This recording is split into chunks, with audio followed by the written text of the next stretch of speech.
Donc là, on passe aux témoignages de territoires, de collectivités qui ont soit sont en cours de projet, soit ont déjà réalisé des projets. Donc notre premier témoignage, donc là on va aller en Charente-Maritime, dans la commune de Lagor, qui est juste à côté de La Rochelle. On a la chance d'avoir trois intervenants. Donc on a Monsieur Martin, Bruno Martin, qui est premier adjoint en charge de la démocratie participative, de la citoyenneté, de la communication et des ressources humaines. On sent la charge de Et l'élu. aujourd'hui, je peux en rajouter d'autres, mais je vais pas le faire. Ouais. Et vous étiez dans votre ancien métier, ancien directeur d'un centre social. Je trouve que c'est Ouais, important de, voilà, de faire ouais. état de ça. Ensuite, on a la chance d'avoir Emma Dieuvial-Ponrouche, donc qui est chargée d'opération de la SEMDAS, donc c'est la Société d'économie mixte pour le développement de l'Aunis et de la Saintonge, donc en Charente-Maritime. Donc c'est une SEM qui existe depuis 1982. Et vous avez pour mission d'accompagner entreprises privées et collectivités locales du département sur leurs projets d'investissement, d'aménagement, de construction et d'études. Et donc, dans ce projet, en fait, tu as joué le rôle de maîtrise d'ouvrage déléguée. Donc, vraiment, tu as De programmation accompagné aussi. et de programmation. Mmh. Ensuite, nous avons Mélanie Faugoin, donc, qui est architecte urbanisme à l'agence Alterlab. Donc, c'est une agence d'architecture et d'urbanisme qui est sur La Rochelle, qui existe depuis 2009 et qui compte 15 professionnels. Donc voilà, c'est eux qui ont réalisé le projet. Ils ont réalisé ce projet avec plusieurs bureaux d'études, mais dont un bureau d'études en paysage, donc qui est l'empreinte avec Eric Hénon, voilà, comme paysagiste.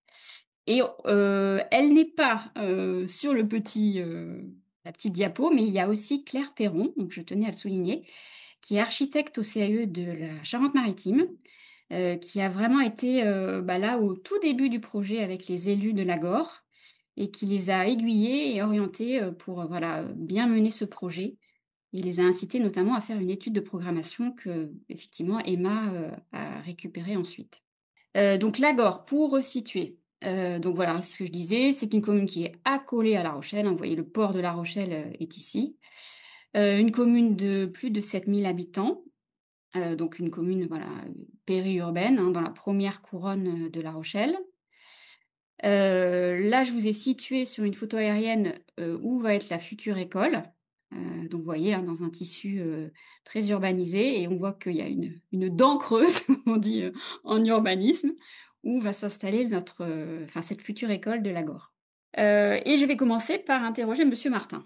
Voilà. Peut-être juste, hein, s'il vous plaît, avant Oui, de vas-y. d'interroger monsieur Martin, repréciser qu'on n'est pas que sur une école. On appelle ça le pôle enfance de Lagor Oui. et donc c'est vraiment très important parce que ça reflète vraiment tout le travail qu'on fait depuis 3 ans, avant d'être en phase conception. Donc c'est un pôle enfance où il y a une école maternelle, une cuisine centrale, des locaux pour le périscolaire, les services éducation de la commune et par ce travail itératif, ont été rajoutés récemment la notion de la petite enfance, un relis petite enfance, un accueil enfants-parents, les services de la PMI et tout un travail sur les aménagements publics. C'est important, c'est le pôle enfance de la Gorre.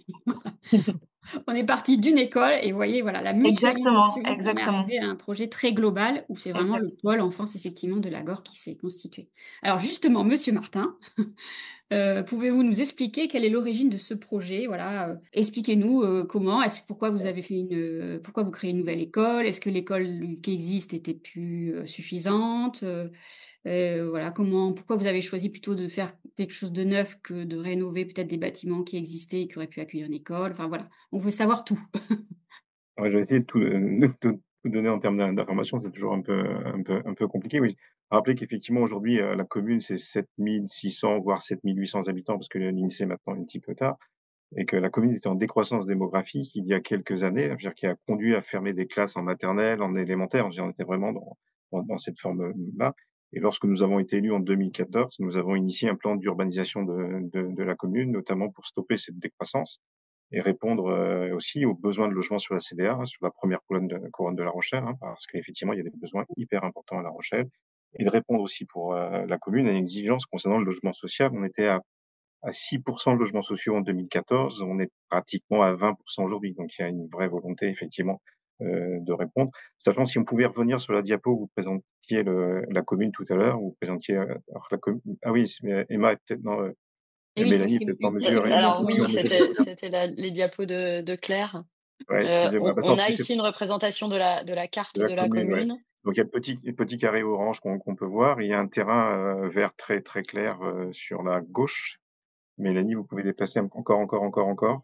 Et puis Mou, Encore. Mélanie. Le Puy-Mou, ça concerne le Puy-Mou, où effectivement on a un projet de 450 logements, à terme sur le Qui Puy-Mou. Ici. se, Donc ouais, effectivement ici. Oui, après parc oui, sur la- Donc tout suite ici. au travail qu'on a pu engager, effectivement, on a réouvert des classes et on devient, très, très limite en termes de capacité d'accueil. Donc on a besoin effectivement d'augmenter le nombre de classes et le bâtiment, école maternelle n'était pas en capacité à subir un agrandissement suffisamment notable. On était dans des situations un peu compliquées, de la restauration scolaire qui est moi, des salles de restauration scolaire qui étaient très, très, très limitées.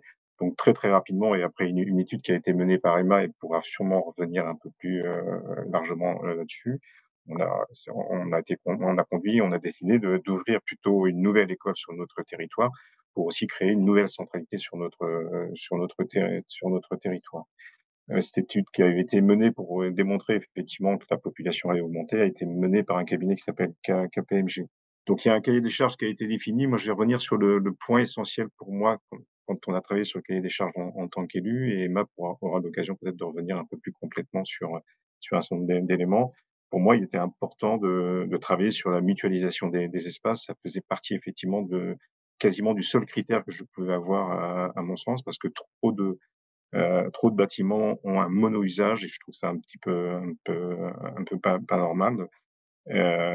Sachant qu'effectivement, j'ai été directeur de centre, social et dans le cadre de mes fonctions, j'ai travaillé sur de la mutualisation d'espaces pour permettre effectivement à des acteurs différents de pouvoir intervenir. Alors, on n'était pas sur un secteur enfance, on était globalement sur le secteur famille, adulte, mais globalement, l'idée était là et de permettre à un certain nombre d'associations, d'intervenir.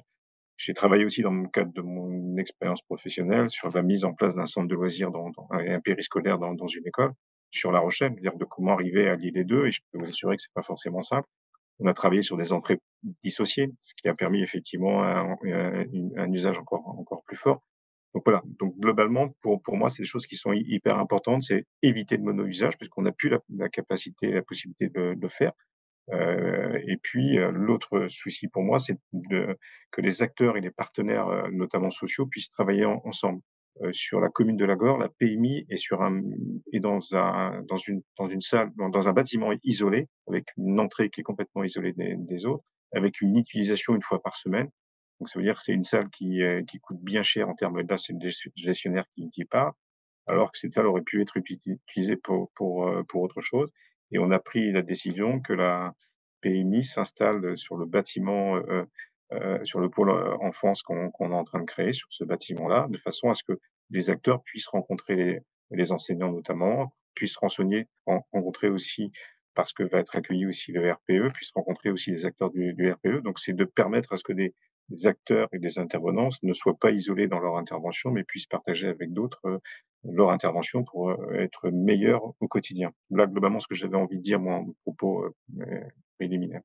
et ce souhait-là, j'imagine, de mutualiser, voilà, vous avez su vous convaincre tous vos collègues élus au conseil municipal, enfin voilà, ça Ouais, il y a pas eu de souci parce ouais. qu'effectivement, je veux dire, on s'aperçoit que l'argent public, il y en a de moins en moins et que si on Mmh. n'arrive pas à travailler différemment, on n'y arrivera pas et on ne pourra pas effectivement avoir des projets plus ambitieux pour nos communes. Mmh. Donc les élus ont pas il y a pas eu de souci au niveau des élus. Mais comme je dis, c'est vrai que c'est ma clé d'entrée, ça a été ma clé et Emma peut le dire, hein, lors du cahier de travail sur le cahier des charges, j'avais un seul mot, c'était mutualisation, mutualisation, mutualisation. Ça veut pas dire que j'entendais pas le reste, mais ça, c'était vraiment, c'était hyper important parce que je suis quand même du secteur éducatif et que le reste m'intéressait, mais c'était comment on pouvait faire que, ces bâtiments puissent avoir un usage multiple. Ça me paraissait important et comment permettre à des acteurs de pouvoir échanger et travailler ensemble. J'ai trop remarqué dans ma carrière professionnelle que le monde de l'enseignant était dans un coin, le monde de l'éducatif est dans un autre coin et que personne se causait, personne échangeait et néanmoins ils avaient les mêmes mômes à un moment ou à un autre. Donc c'est comment effectivement on impose et on oblige et en ayant un seul bâtiment avec là dans ce cas d'espèce, quasiment une seule entrée, bah, ça oblige à un moment ou un autre de se rencontrer dans la journée, de pouvoir échanger et puis de se connaître et en fait de se reconnaître à un moment pour avoir des interventions, partagées. Et donc il y a eu un gros travail avec les usagers, j'imagine? Voilà, vous Ouais, avez de avec les parents d'élèves ont été associés, l'ensemble des équipes ont été, associées. L'idée de la PMI est relativement récente donc mais la PMI était intégrée au travail également. Par exemple, le RPE, même chose. Donc il y a un travail, il y a une photo là qui est là, qui montre qu'effectivement il y a un certain nombre d'élus. Là, il y avait pas tout le monde en plus, hein, donc je pense que c'est pour l'effort de la pho moi, c'est pour la photo et pour pas mettre, une masse de personnes. Mais il y a cette volonté-là effectivement d'associer et que ça puisse, partager et c'est vrai que parfois chacun reste campé sur sa position. Là où j'aurais souhaité qu'on puisse aller, mais on n'y est pas encore, c'est qu'entre périscolaire, école, c'est qu'il y a un projet partagé sur le plan éducatif. On n'en est pas là aujourd'hui parce que mettre sur la table effectivement ces options pédagogiques, c'est toujours un petit peu compliqué, mais je pense qu'on y arrivera à un moment ou à un autre. Il y a pas je suis pas inquiet, je suis assez têtu là-dessus, donc j'y reviendrai. Peut-être, sur cette partie-là pour compléter, nous quand on est intervenus, au départ au titre de la SEMDAS pour de la programmation et puis maintenant c'est notre, société publique locale, la Charente-Maritime Développement qui a pris le relais puisqu'on a un mandat de maîtrise d'ouvrage et donc de suivi d'accompagnement de maîtrise d'ouvrage. Au début, c'était un projet de réhabilitation. On était sur le site existant où il y a une école maternelle, une école élémentaire, tous les services de la petite enfance, une crèche et le centre social, le réfectoire. Donc là, au départ, l'objectif, c'était de voir comment on pouvait mettre en place des accueils de classe complémentaires. Et là, il a fallu rencontrer tout le monde. Et là, effectivement, dans le diagnostic de départ, on avait 14 entités avec des usages différents dans chaque entité. Donc toute la méthodologie qu'on a proposée au départ, et là la commune a suivi sur la méthodologie, on a travaillé avec des questionnaires sur vraiment pour comprendre et questionner l'usage de chacun dans les espaces. Et ensuite, on les a rencontrés. Et ensuite, on a mis en place des groupes de travail où tout le monde était présent. Alors, c'était des grosses réunions où on a un peu représenté les usages de chacun. Et au départ, c'était vraiment pour arriver à comprendre ce que faisaient les uns et les autres dans les espaces et comment ils s'y projetaient au départ dans un projet de réhabilitation. Et donc ça a amené déjà une écoute qui n'est pas forcément le cas au départ quand on rencontre les projets. Et puis ensuite, une envie, quand le choix a été fait d'être sur un projet neuf où on recentrait plutôt sur un usage maternel avec quand même, Monsieur Martin l'a dit, une volonté de mutualisation, que ce soit en réhabilitation ou en neuf, le maître mot était mutualisons. Monsieur Martin, en chaque début de réunion, commençait par dire de toute façon, c'est mutualisation. Et en fait, d'avoir pu avoir cet échange sur l'usage existant, ça a permis aussi au groupe de travail qu'on a un peu écrémé, parce que du coup la crèche n'était plus là, le centre social n'était plus là, au groupe de travail de rester en fait sur la phase programmatique construction et d'arriver à se projeter dans les espaces. Donc déjà, en fait, on a parlé au-delà d'espace, on a parlé de fonctionnement, d'horaire, de comment il faisait le soir en fermant le local, comment il se projetait dans la suite, et qu'est-ce que ça voulait dire la mutualisation, qu'est-ce que ça impliquait. Et donc déjà, se poser des questions sur les pratiques des uns et des autres. Et effectivement, là, la photo qu'on voit, c'est les élus et la commune a suivi sur cette gouvernance en disant, OK, il y a un COPIL, mais il y aura toujours ce groupe de travail avec les usagers, parce que c'est eux qui sont maîtres de leur fonctionnement et de leurs usages. Par contre, c'est nous qui serons porteurs et on va dire, on pousse sur l'adaptation des fonctionnements. Parce que quand on mutualise, on ne peut pas rester sur son propre fonctionnement individuel de départ, où on avait son espace et son mode de fonctionnement. Et en fait, on se rend compte malgré tout que l'échange permet rapidement d'arriver à trouver des consensus là où parfois on n'avait pas de prise. Et des fois, le fait de ne pas sanctuariser l'école, alors là pour le coup c'est l'école, mais souvent quand on intervient sur des bâtiments scolaires, c'est l'école a été sanctuarisée, on ne peut plus rentrer dedans en tant qu'élu communal, et c'est compliqué de reprendre un peu possession de ces espaces qui ont été investis entre guillemets par des agents de l'éducation nationale. Et là, en réalité, on avait même dans nos tours de table l'inspection de l'académie qui dit ben, c'est super. Il faut effectivement arriver à mettre en place des espaces qui soient utilisés à différents moments dans la journée. Donc peut-être ce que moi je peux dire de notre retour d'expérience, c'est être accompagné sur justement l'aide aux usagers, en tout cas l'écoute des usages et ensuite la retranscription, dans ce que ça veut dire spatialement, mais aussi en termes de fonctionnement à terme. C'est important, pour garder un fil aussi et on va le voir ensuite sur la partie conception où maintenant on a introduit tous les partenaires, de la conception, menée par, l'équipe d'Alterlab, architectes. Là aussi, il faut continuer à mener ce fil jusqu'au bout, en fait et l'objectif, c'est qu'il n'y ait pas qu'un passage de relais, mais qu'on soit toujours là, la maîtrise d'ouvrage, sur cette, partie, usagée. Et Et que donc, dans le travail qui a été fait, par la commune, d'implanter en plus, les services, petite enfance avec, le relais petite enfance et aussi la jeunesse, c'est vraiment, un travail qu'on a mené en phase programmatique. Mais là, ça y est, l'Agor, a repris possession de cet élément-là et abonde encore plus en ce sens actuellement.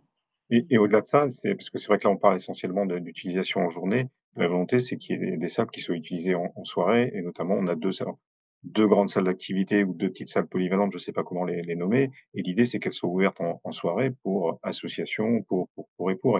Et c'est là, et c'est de se dire, le bâtiment doit être en utilisation au maximum, parce que plus un bâtiment est utilisé, plus, là, c'est le gestionnaire qui parle, mais plus c'est rentable. Et ça évite les mono-usages, ça permet effectivement le croisement des personnes, des individus. Pour les salles d'activité, il va falloir travailler sur une entrée potentiellement. Il y a eu un travail de fait qui permet effectivement de dire on peut fermer une partie de l'école pour la sécuriser et on peut permettre l'activité en soirée sans difficulté. C'est aussi une cour d'école, mais peut-être que vous reviendrez dessus, qui est ouverte sur l'extérieur. Elle est ouverte sur un grand parc, donc avec une utilisation qui protège effectivement les enfants quand elles sont dans la cour, mais avec une possibilité éventuellement d'y avoir des activités à d'autres moments de la semaine.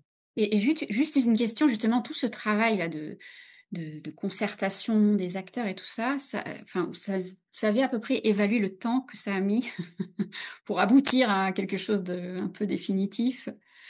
Le travail programmatique, il a duré, Ouais. à peu près 2 ans parce qu'on a changé de site aussi et parce qu'on a réalisé quand même on voulait vraiment pousser la réhabilitation, dans un D'accord. objectif environnemental aussi. La Mmh. commune de Lagore est très engagée sur ces enjeux-là. Donc on a réalisé 5 scénarios. Bon voilà, ça a été un assez gros travail et après il a fallu donc retranscrire le programme en neuf avec des nouveaux objectifs parce qu'on était sur un autre site où là on avait une liaison urbaine, Mélanie en parlera peut-être après, mais en tout cas où on avait d'autres objectifs. Donc il y a eu un temps, mais c'est sûr qu'on fait pas un programme de ce type-là en 3 mois. C'est C'est pas ça. possible et Mmh. en fait, ça c'est vrai que vous avez raison de le préciser. Nous, les programmes, on accompagne un petit peu à l'usage comme ça. Alors peut-être pas aussi loin que le fait le collectif vraiment, vraiment, mais en tout cas, déjà, on pousse les collectivités à se questionner sur ça. Et ensuite, quand ça suit, comme à la Gore, ben on y va. Et là, c'est au moins 1 an en fait de travail, d'échange, parce que c'est forcément des allers-retours. L'écoute, ça se décrète pas, c'est du vrai Mmh. temps à Oui, passer.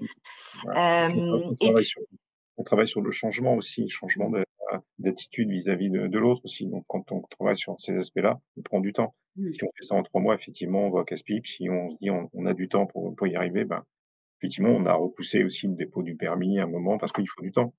oui et puis peut-être, dire, on en parlera après, mais sur les acteurs, arriver à définir au maximum le besoin en amont permet de quand même normalement gagner du temps après en phase conception, du moins d'être plus exigeant sur les délais et de dérouler en fait les études pour les architectes. Bien que là aujourd'hui, c'est un peu un contre-exemple parce qu'on a une équipe d'architectes qui est une équipe de maîtrise d'œuvre qui est très flexible et où là où on réintroduit de la petite enfance, il faut retravailler encore, mais en tout cas, dès le départ dire on va ouvrir sur l'extérieur à d'autres usagers parce que là on n'est pas qu'en présence d'enfants pour le Vigipirate, pour le contrôle d'accès. Ça, il faut le définir pour qu'ensuite la proposition en plan et architecturale tienne compte de ça, de la gestion des flux. On va en parler.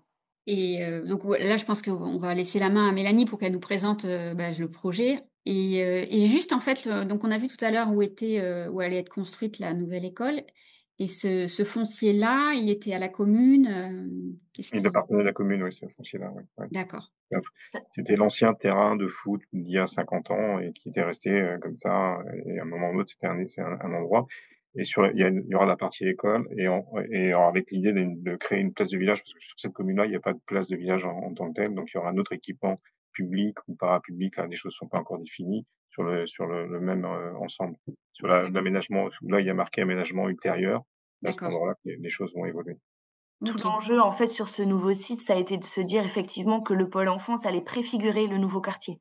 Et Mmh. donc, il y a la création d'une nouvelle voie qui est de l'autre côté du bâtiment ici, la requalification de l'avenue de Lagore qui doit être en pénétrante du parc Charrier, et puis effectivement tout l'aménagement ultérieur au nord, où la commune est en cours de définition sur cette phase programmatique. Mmh. Donc on vous laisse nous présenter ce Merci. nouveau Alors, nous, en tant qu'agence d'architecture, aujourd'hui, on travaille sur de nombreux projets d'école. Donc c'est vrai qu'on avait c'est pour ça qu'on a été retenus, c'est qu'on avait un petit peu d'expérience et on est notamment assez spécialisé en école sur ancien terrain de foot, hein, qui est je sais pas si c'est il y en a beaucoup dans le 33, mais oui, dans le aussi. 17, on a beaucoup d'écoles sur ancien terrain de foot. Donc, voilà, c'est une problématique, qu'on connaît bien.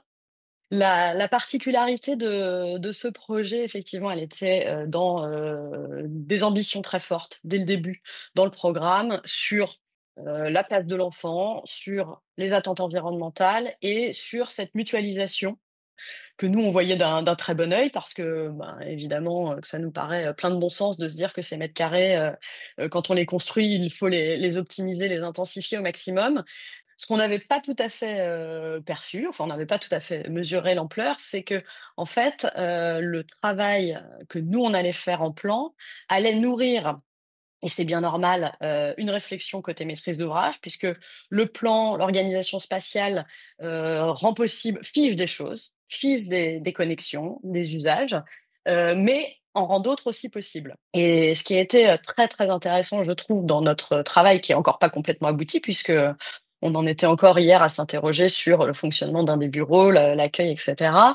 C'est comment, tous les acteurs, donc nous, maîtrise d'œuvre, maîtrise d'ouvrage, le groupe des usagers, et puis j'associe un peu l'argument aussi, le bureau de contrôle, enfin vraiment un peu globalement, tout le monde a vraiment joué le jeu. On a un peu poussé, je pense, tous les usages possibles à partir d'une proposition qui était formulée à l'issue du concours. C'est toujours pareil, hein, l'exercice, c'est à un moment donné, on a un programme dans les mains donc qui était très bien construit. Nous, ce qui est important pour nous dans le programme, c'est d'avoir une hiérarchisation des besoins et des attentes. Parce que nous, on va déjà opérer des arbitrages. Et Mmh. là, le grand arbitrage qu'on avait opéré dans cette école, c'était donc de l'ouvrir sur le parc Charrier, comme en parlait Monsieur Martin tout à l'heure. La cour d'école, elle est ouverte. Alors évidemment, il y a une clôture, hein, on a tout le fonctionnement d'une école, mais on n'est pas sur une école fermée sur elle-même, on est sur une école qui est ouverte sur l'avenue de Lagore, qui est réaménagée, donc il y aura plus de voitures demain, et sur le parc Charrier. Et donc voilà, ce premier dessin, eh bien, qui fige l'espace avec cet exercice un peu à l'aveugle, où on n'a pas de communication avec la maîtrise d'ouvrage, c'est le temps du concours. Il permet de rentrer complètement dans le sujet et puis on propose un dessin, un fonctionnement global avec toute une réflexion en se disant, nous, en permanence, il faut qu'on multiplie les possibilités, d'usage, il faut qu'on multiplie, les possibilités de connexion et donc le bâtiment que vous voyez ici, il se déploie un peu en E inversé, avec cette cour ouverte sur le parc Charrier et un grand préau qui est ici, qu'on voit pas parce qu'on a un éclaté, qui permet de relier une partie du bâtiment à l'autre, donc avec des connexions et des accès par l'extérieur. On a toujours dans notre travail, nous, une grande attention à on se dit que dès lors qu'on peut multiplier les accès et dès lors que les accès extérieurs sont couverts, on multiplie les possibilités d'usage. Si je rentre dans le détail, donc le programme, insistait très fortement sur la place de l'enfant au centre du projet. On l'a retranscrit de façon presque littérale en se disant: «Voilà, les classes, elles sont au centre du projet, au centre de la cour. La circulation entre les classes, c'est pas une circulation, c'est un lieu de vie, c'est la rue des enfants et on y amène un maximum, de qualité». Donc on a les classes au centre, le grand hall, enfin le hall, qui, est donc connecté au parc du Nord, qui fera ensuite le lien avec l'opération au Nord, qui est ce lieu, le plus complexe à gérer en termes d'accès et qui va distribuer toutes les fonctions de l'établissement et qui donne un accès direct à la cour pour permettre ces accès, aux classes. Je fais vraiment là les grandes masses, hein, on Ouais, rentrera ouais. dans le détail un peu après. Tout ce qui est périscolaire d'un côté du hall, tout ce qui est service enfance, petite enfance, jeunesse, qui s'est amplifié et intensifié fortement depuis, qui est à l'étage au-dessus du périscolaire. Les salles mutualisées dont parlait Monsieur Martin, qui sont des salles à destination notamment des associations en dehors des temps scolaires, et puis plus classiquement de l'administration liée au scolaire, une salle évolutive, des salles de sieste, des locaux des agents, des locaux techniques, la cuisine, et puis le réfectoire. Et donc avec cette liaison entre le périscolaire, les classes et le réfectoire qui s'effectue par ce cheminement extérieur mais couvert, qui va aussi dans le sens d'une grande place laissée à l'école du dehors, avec tout ce travail sur les cours Oasis, mais c'est pas l'objet de la présentation de ce matin.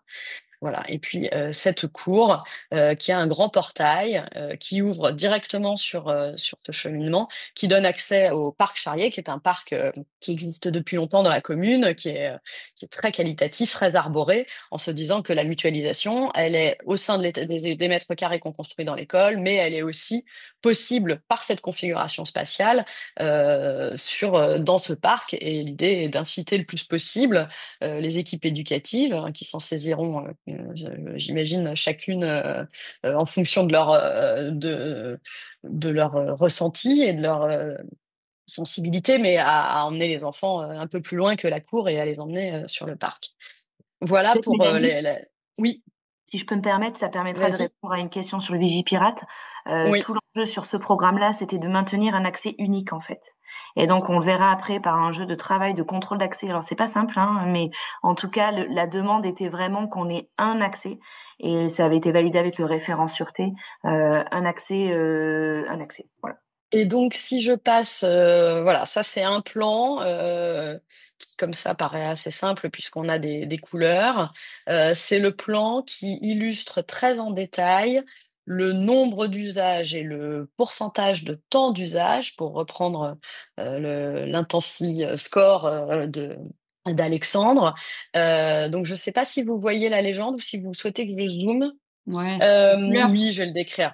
Ouais. Pour rebondir aussi sur ce que disait Alexandre en début, il disait que le plus difficile, c'est quand on avait à la fois un public d'enfants et un public d'adultes extérieurs à l'établissement en même temps.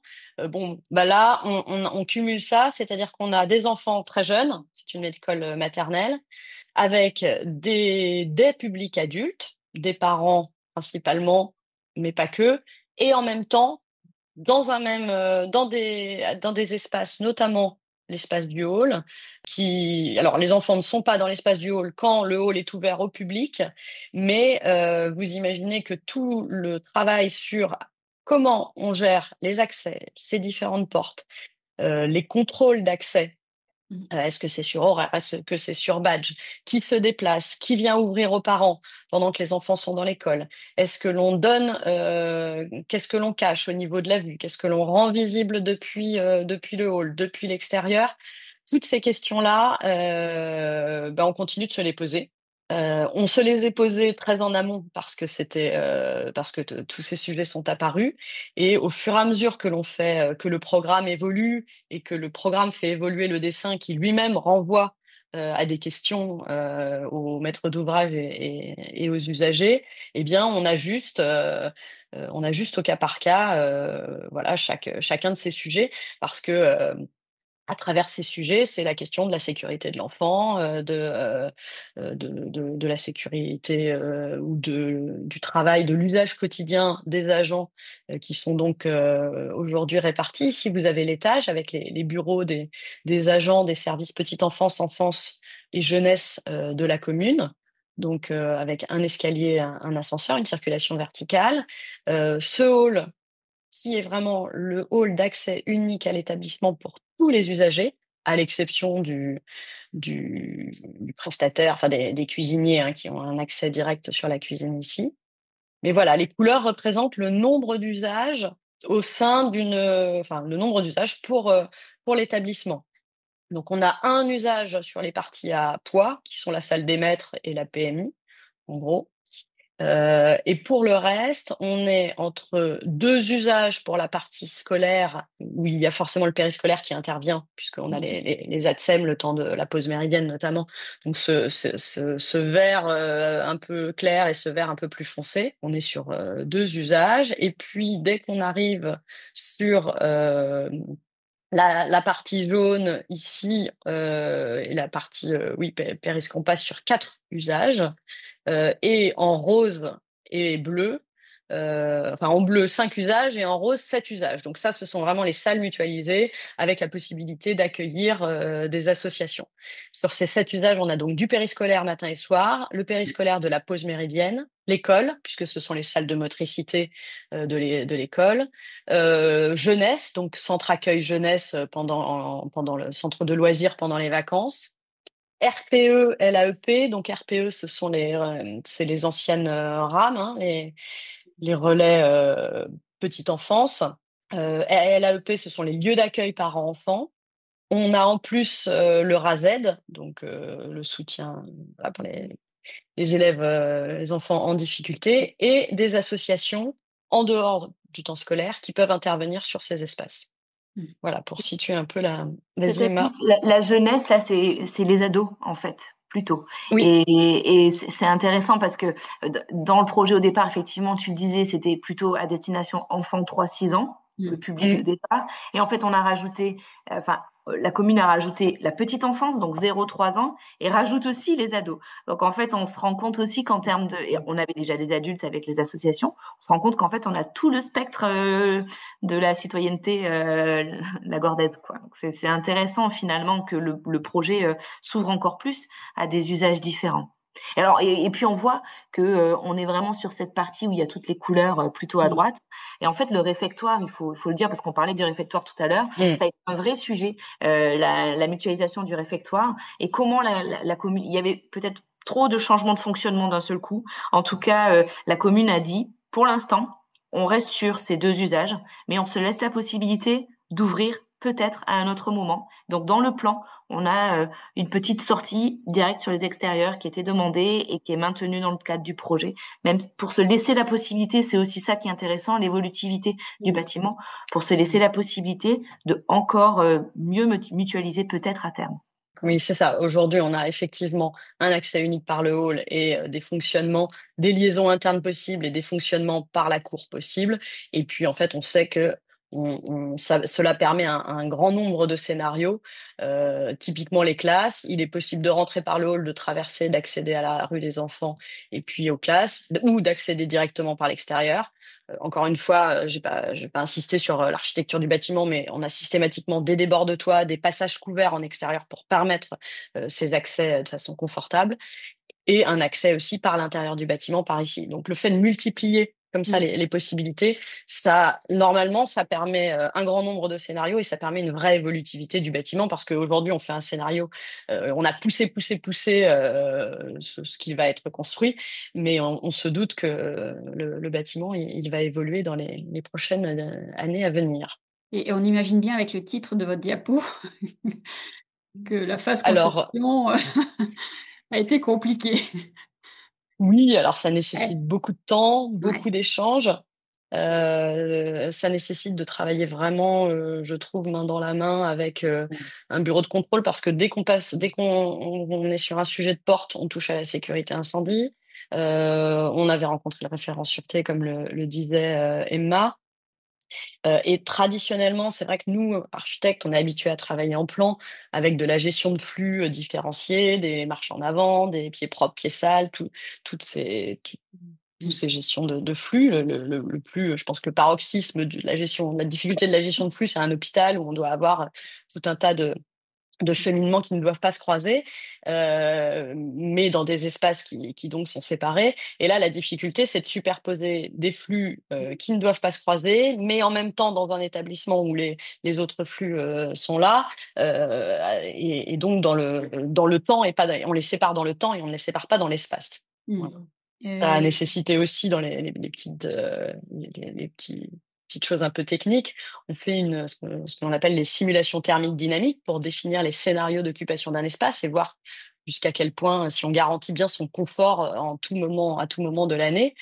Bon, quand on a commencé à expliquer au bureau d'études, enfin d'ailleurs qui a fait la réunion, hein, mais quand je dis on, c'est communément avec le maître d'ouvrage, que sur 7 salles, il allait falloir qu'il intègre 4 demi-journées par mois hors temps scolaire pendant les vacances, mais pas les vacances de Noël. Enfin, la présence de 20 ados le mercredi matin de 9 à 12. Voilà, ça, c'est pour dire jusqu'à quel niveau de détail il faut aller. Alors après, on grossit un peu les scénarios parce que c'est pour avoir du confort, donc qui peut le plus, peut le moins. Mais c'est pour dire qu'il faut aller très tôt dans les études, Dans le très en détail, ouais. profondeur dans le détail pour que ça fonctionne et qu'il n'y ait pas d'impasse faite Mmh. dans la conception. Et monsieur Martin, enfin, vous vous y retrouvez dans dans tout ça? Enfin, comment, j'imagine vous devez suivre, les différentes étapes, Moi, je m'y retrouve bien parce qu'effectivement, ça répond à ma demande initiale, hein, Oui, le travail sur la mutualisation, donc je peux que me retrouver. Forcément, c'est complexe, mais oui, c'est moi, ce ça. qui me paraît toujours important, c'est de parler, d'échanger et ça Mmh. permet effectivement de clarifier les choses. Sur l'intervention de tout à l'heure, moi, ce qu'on n'a pas fait et je pense qu'il va falloir qu'on travaille là-dessus, sur l'idée d'une charte d'utilisation. Moi, je trouve que Mmh. c'est assez séduisant, et j'aimerais bien avoir un exemplaire et voir un peu comment ça a été construit. Mmh. D'avoir un document un peu unique qui traduit effectivement cette volonté-là, ça me va bien. Non, il faut, que chacun et chaque acteur puisse parler avec l'autre librement, interroger sur la difficulté. Moi, ce qui m'intéresse, alors frein à difficulté, c'est vrai que ça donne un côté bouteille à moitié vide. Moi, ce qui m'intéresse, c'est les bouteilles à moitié pleines, quoi, parce que c'est aussi comme ça qu'on avance en disant: «Voilà, et il nous reste de la marge de manœuvre pour avancer». Donc non, non, moi, je suis complètement satisfait, hein.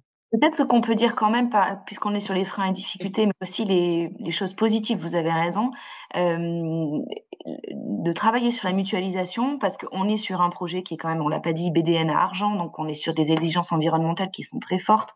On n'est pas très loin de l'or, donc en fait, voilà, l'équipe de maîtrise d'œuvre travaille beaucoup sur cette partie technique, mais sur cette partie fonctionnement, ce que ça permet, c'est en amont se poser vraiment des questions qui se posent en général plutôt au moment de la réception. Je pense au service de l'Agor accompagné par les élus qui ont déjà travaillé sur le règlement de fonctionnement du bâtiment.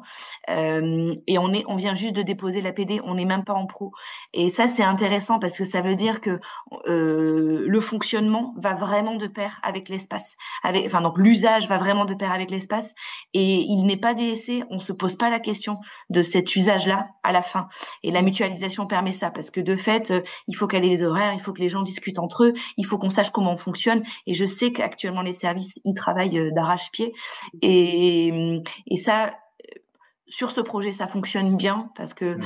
il y a les élus qui sont motivés, Oui, des c'est ça. services qui travaillent beaucoup, un architecte engagé et puis nous on lâche pas non plus. Mmh. Donc on sent vraiment cette équipe projet très très horizontale pour le coup. Et ça c'est, je pense que c'est une des choses très importantes dans notre dynamique de projet.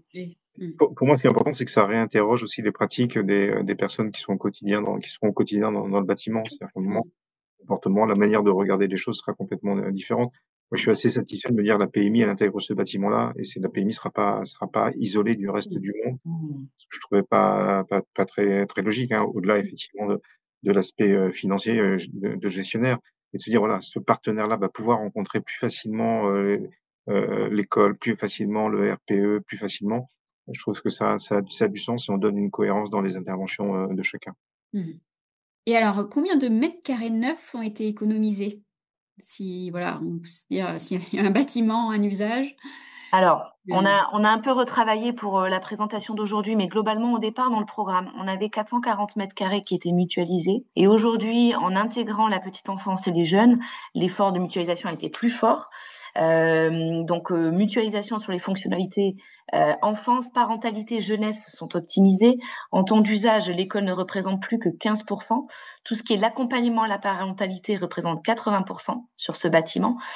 Donc la commune est inscrite dans le projet contrat local de de santé et le CTG accompagnement 1000 premiers jours de l'enfant. Donc c'est aussi, vous avez retravaillé, en fait, la commune a retravaillé son positionnement grâce au projet architectural de départ.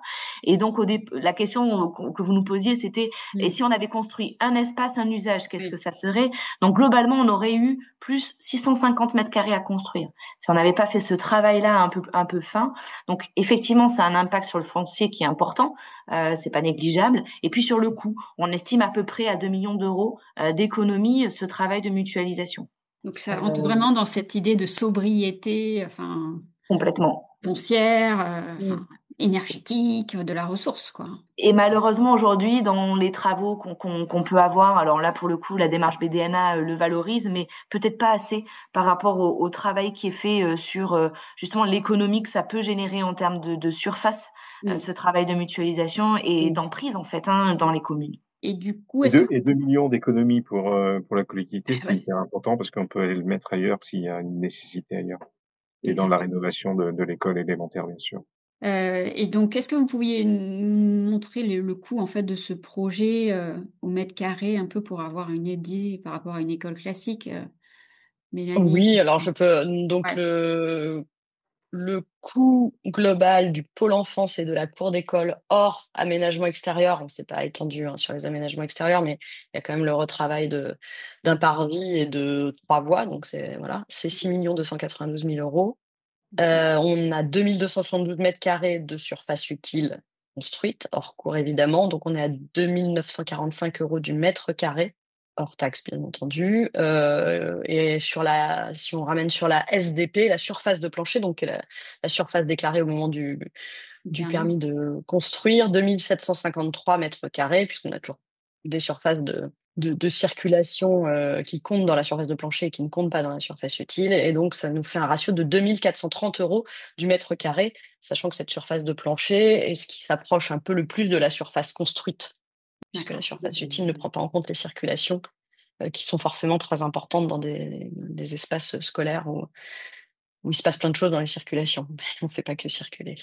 Et justement, c'est ce que disait Ophélie. Elle disait oui, et puis il faut dire aussi par rapport à la qualité, enfin par rapport au choix des matériaux. Enfin voilà, c'est un projet vraiment. Oui, je n'ai pas du tout évoqué cet Oui, aspect-là. On est en construction bois avec isolation paille.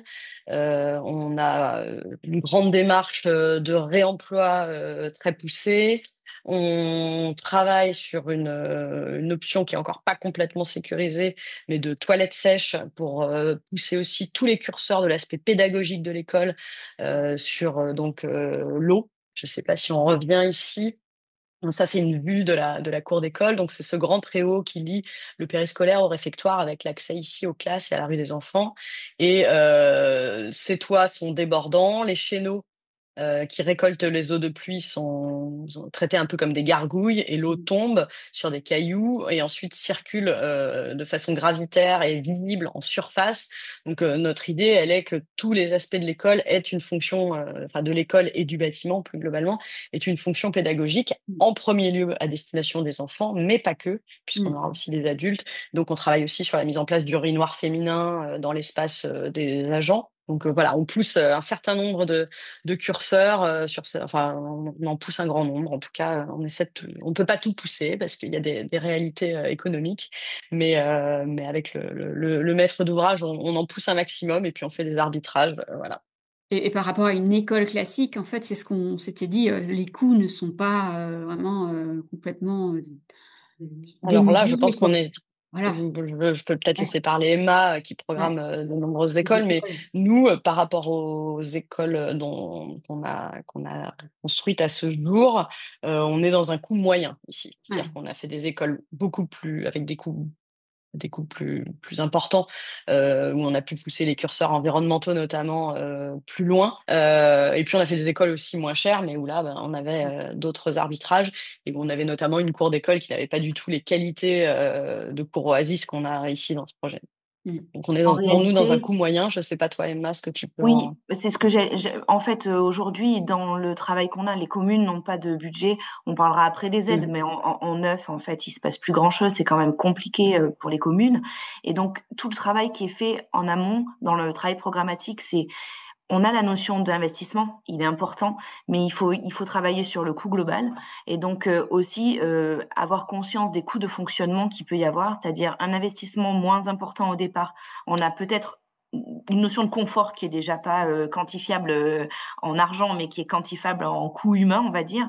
Et puis en termes de fonctionnement ensuite, un bâtiment qui est mieux isolé, on dépensera moins d'énergie ensuite. En fait, tout ce travail-là de pédagogie auprès des élus, on le fait. Alors, il n'y en a pas eu beaucoup à faire à l'Agor, mais en tout cas, on le fait à chaque fois sur nos projets parce que c'est important de se dire, on n'a pas les grandes clés. Aujourd'hui, on travaille avec BDNA parce que BDNA permet des retours d'expérience 2 ans après avec une commission, 2 ans après livraison qui permettra de faire des retours sur les coûts de fonctionnement et de mettre en perspective en fait les coûts d'investissement.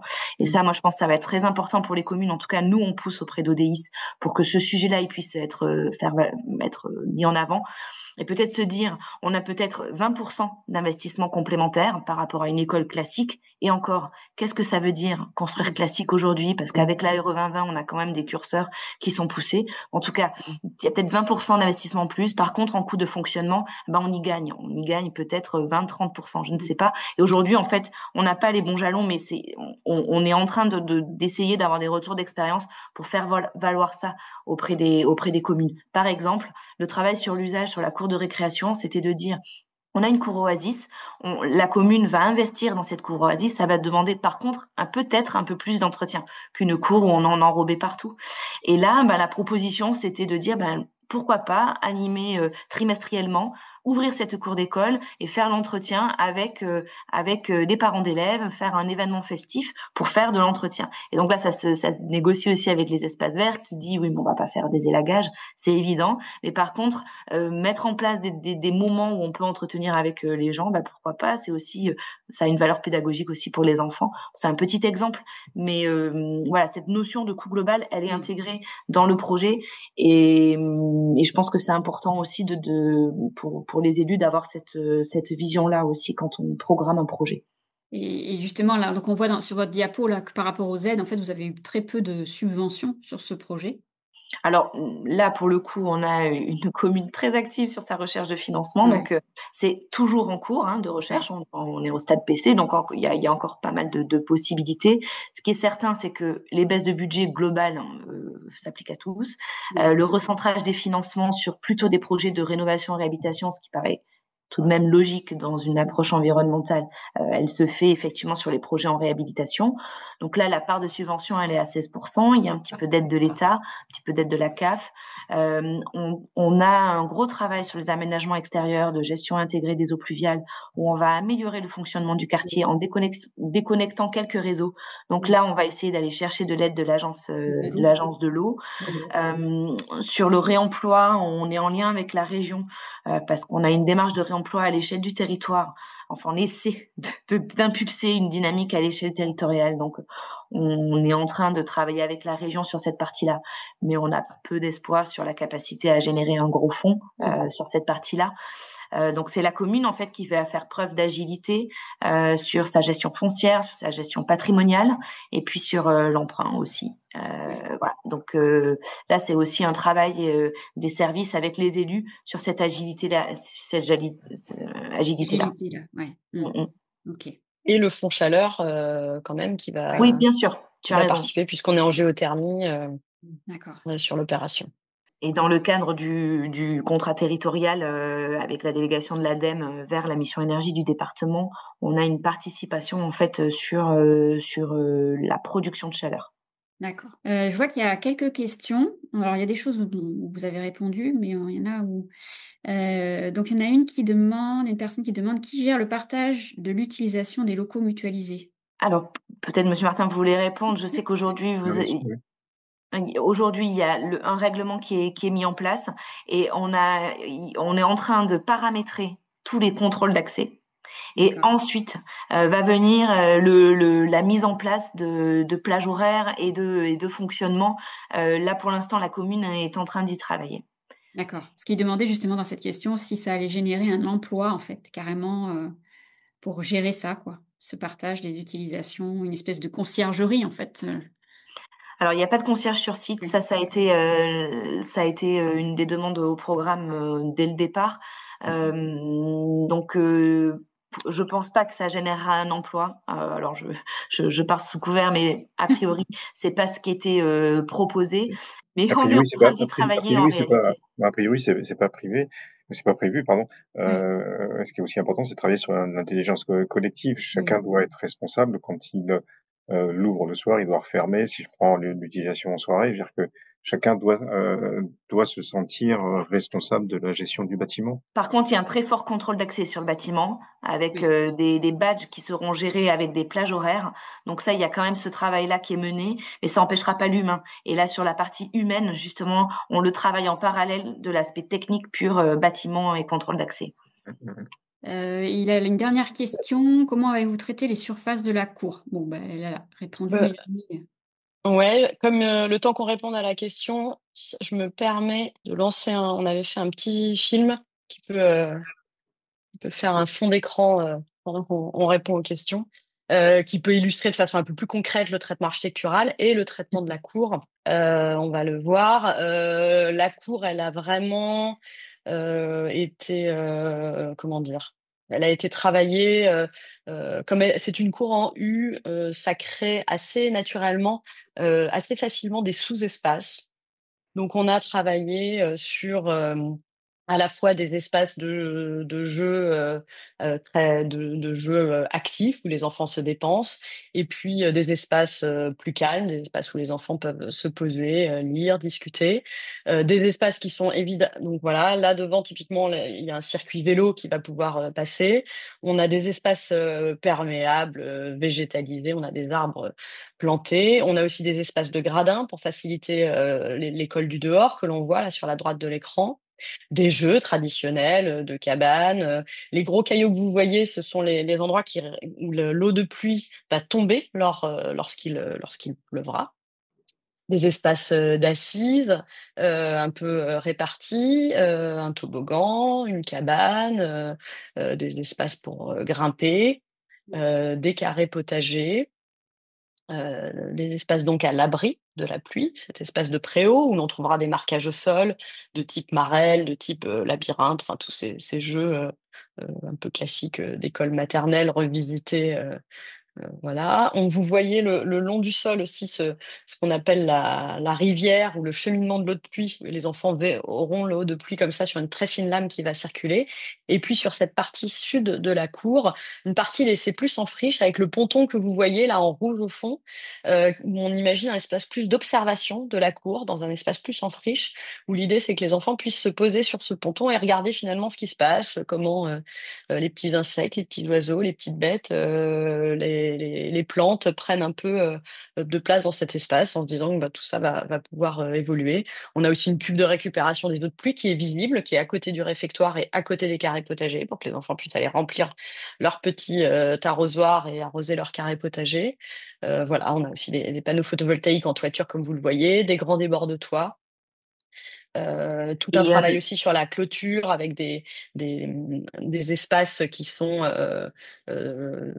fabriqués de bûches dans lesquelles la biodiversité va pouvoir s'inclure. Les petites bêtes vont pouvoir traverser cette avenue de la Gore qui n'aura plus de voiture pour venir depuis le parc Charrier.